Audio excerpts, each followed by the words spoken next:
ایک اور محدث اس کی فضیلت میں بیان کرتے ہیں. سورہ کی فضیلت بیان ہو رہی ہے ابھی فی الحال, واقعے پہ آ رہا ہوں میں انشاءاللہ. نزول اور واقعہ ابھی بیان کریں گے. آپ دیکھیے کیا خوبصورت اور کیا عظمت والی صورت ہے اپنے حساب سے اور اپنے دور سے, اور اس کے اندر ہمارے عقائد کی کیا کیا چیزیں دلیلیں نکلتی ہیں وہ بھی نوٹ کیجیے گا.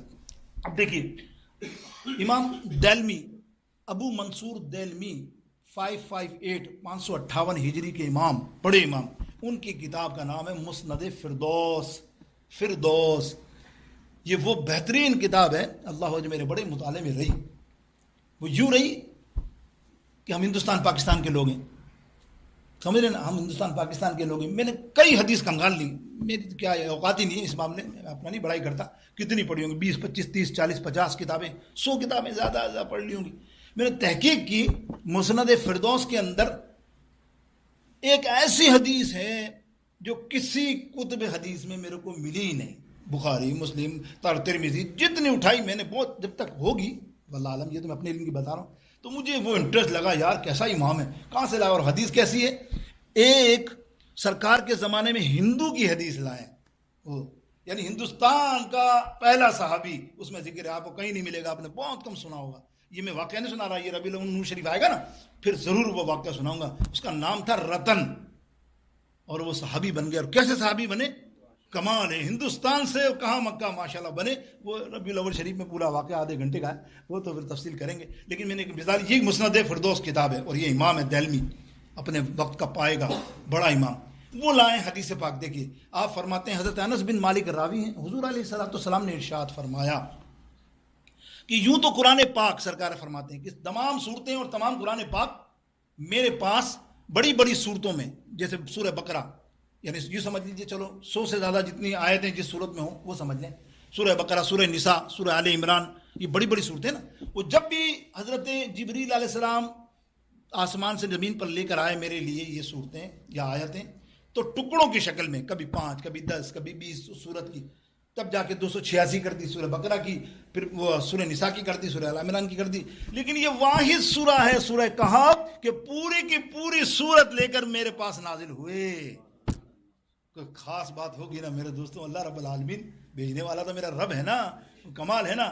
آگے سناتے ہیں, آگے بیان کرتے ہیں کہ آگے فرماتے ہیں امام دہلمی کہ یہی بات نہیں, میرے سرکار علیہ السلام فرماتے ہیں ایک اس کی اور خصوصیت ہے اس سورہ پاک کی.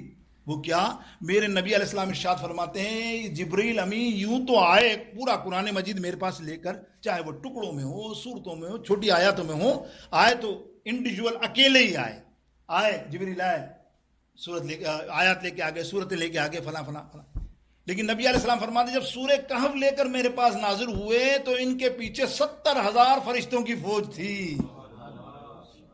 یہ ہے فضیلت میرے دوستوں بزرگوں سورہ کہف کی. اب دیکھیے نا اس کی نزول کا بھی واقعہ بھی سمجھ لیں کہ اس کی نزول بھی کیا دلچسپ بات ہے. حضور علیہ السلام نبوت کا دعویٰ, آپ نے نبوت کا اعلان کیا تو آپ کو معلوم ہے کہ کافر لوگ, کٹر مکے کے لوگ دشمن ہو گئے, اور ایسی اذیتیں اور ایسی تکلیفیں دی صحابہ کو, رسول اللہ کو, کہ جس کی کتابوں میں ہم مثالیں نہیں ملتی, ہم بیان کرتے رہتے ہیں بے انتہا. تو ایک قریشی جو قبیلہ ہے وہ خطرناک دشمن تھا نبی علیہ السلام کو اس دور میں. ظاہر آپ کے اس میں رشتہ دار بھی تھے, عزیز بھی تھے, آپ جانتے ہیں قریشی. اس میں ایک نضر بن حارثہ ان کا سرغنہ تھا, وہ بڑا خطرناک تھا, وہ بہت تکلیف دیتا تھا میرے آقا علیہ السلام کو. اس کی ایک حرکت خراب یہ تھی کہ جہاں حضور تبلیغ کرتے وہاں بیٹھ جاتا, اور حضور پر کھڑے ہو کے تنقید, نعوذ باللہ, اس طرح کے کلمات, بد الفاظ نعوذ باللہ نکالتا کہ حضور کا دل ملول ہوتا اور وہ توڑتا. لیکن وہ کچھ کر نہیں سکتا تھا, ظاہر اس کے پاس اس بات کی دلیل نہیں تھی کہ نبی علیہ السلام کا جو فرمان ہے وہ اس کو رد کر سکے. دلیل کوئی نہیں ہوتی تھی, وہ شور مچانے والی بات ہوتی ہے, شور مچانے والے لوگ جانتے ہیں نا, پھر وہ دلیل نہیں دے تو شور مچاتے ہیں. تو وہ تھے تو قریش پریشان. یہودیوں نے انہیں بلایا, ان کی دوستی تھی یہودیوں سے, تو یہودیوں نے قریش کو کہا تم اس نبی کو جھکانا چاہتے ہو, محمد بن عبداللہ کو, ہم تمہیں بتاتے ہیں 3 سوال. ایسے 3 سوال ہیں, جواب ہی نہیں دے سکے گا, ہمیں پتا ہے نا, یہ جواب ہی نہیں دے سکے گا نعوذ باللہ, اور پھر تمہاری واہ واہ ہوگی کہ دیکھا تم نے, تم تو مجمع میں جاتے ہو نا, پوچھتے ہو نا. اب ان میں سے قریش والے پہنچے نضر بن حارثہ کی قیادت میں نبی علیہ السلام کے پاس, اور 3 سوال ان کو رکھے, ہمیں 3 سوال کا جواب دیں, آپ باتیں تو کر رہے ہیں نا, 3 سوال کا جواب کریں پھر ہم آپ کو نبی مانیں گے کہ آپ نبی ہیں. نبی علیہ السلام نے فرمایا پوچھو. اب وہ 3 سوال کون سے, سنیے. پہلا سوال, روح کیا ہے, ہمارے جسم میں روح ہے نا, روح ہے کیا, what is the definition of روح؟ پہلا سوال.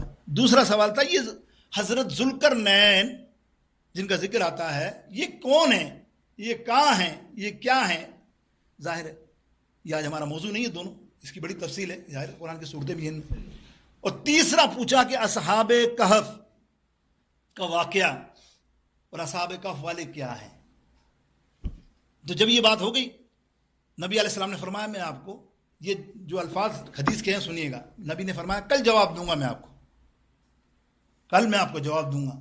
یہ کل جواب دوں گا کہا آپ نے، ٹھیک ہے نا، یہ نہیں کہا کہ اور تفصیل سے نہیں کہا، لیکن کہا کل جواب دوں گا. لیکن نبی علیہ السلام نے کل جواب دینے کا مقصد کیا تھا کہ میں بھی جبریل امی تشریف لے آئیں گے اور ساری تفصیل مجھے بیان کر دیں گے، تو کل میں ان کو بیان کر دوں گا. آپ نے کہا کل میں جواب دوں گا. جملوں پہ غور کرنا تب آپ کو مزہ آئے گا اس حدیث کا. پھر آگے یہ تربیت ہے، اللہ نے ہماری تربیت فرمانے کے لیے سارے کام کیے، اور نبی علیہ السلام کے عمل سے ہمیں یہ تربیت ملی نا ساری. نبی علیہ السلام نے کیا فرمایا؟ میں کل تمہیں جواب دوں گا. سننا غور سے. اور امید کیا تھی کہ ابھی جبریل آئیں گے، مجھے ساری تفصیل دے دیں گے، میں بتا دوں گا. اس دن حضرت جبریل علیہ السلام نازل ہی نہیں ہوئے، وہی لے کر نازل نہیں ہوئے. 1 دن 2 دن 3 دن، سنتے جاؤ، 4 دن 5 دن.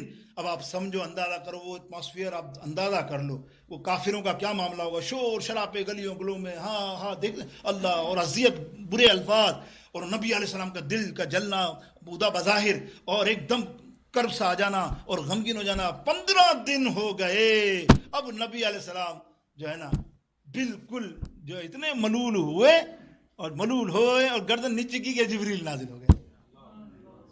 پھر تو اتنا سننے تھے نا، سب صحابہ بھی سنتے تھے، پتا وہ باتیں ان کی کہ ہاں کیا ہوا، جواب کچھ نہیں، بس ایسی باتیں.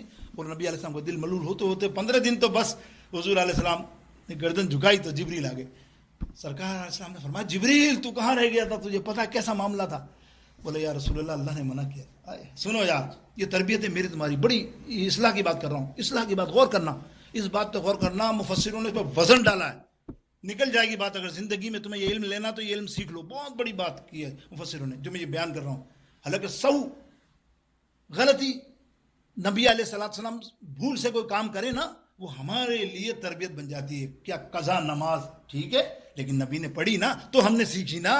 سجدہ سہو کرنا ہے، نبی نے کیا تو ہم سیکھے نا کہ ہاں نبی نے سجدہ سہو کیا. یعنی اللہ کی طرف سے یہ سارے معاملات ہوتے ہیں. تو اللہ رب العالمین جل شانہ کی بارگاہ اقدس میں حضرت جبریل اللہ تشریف لائے اور فرمایا یا رسول اللہ، یہ اللہ کی طرف سے مجھے منع تھا کہ نہیں جانا ہے، نہیں جانا ہے، نہیں جانا ہے. تو میں نے دریافت کیا یا رب العالمین، آپ کے محبوب کے بعد نہیں جانا، وجہ؟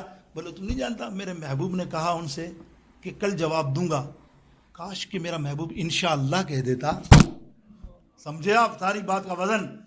انشاءاللہ کہہ دیتا، ہم فوراً وہی نازل کر دیتے اسی وقت. یہ ہماری تربیت. دیکھو ہماری زندگی کی لائف میں آپ دیکھو کچھ نہیں، ہماری لائف میں ایسا ہی ہے نا. یہ ابھی تو میں واقعہ بیان کر رہا ہوں، لیکن یہ تو نبی علیہ السلام کو جب بیان کیا تو نبی علیہ السلام بھی مان گئے. اس کے بعد تو باقاعدہ تربیت ہوئی کہ انشاءاللہ لازمی کو. ایک اور محدث اس کی فضیلت میں بیان کرتا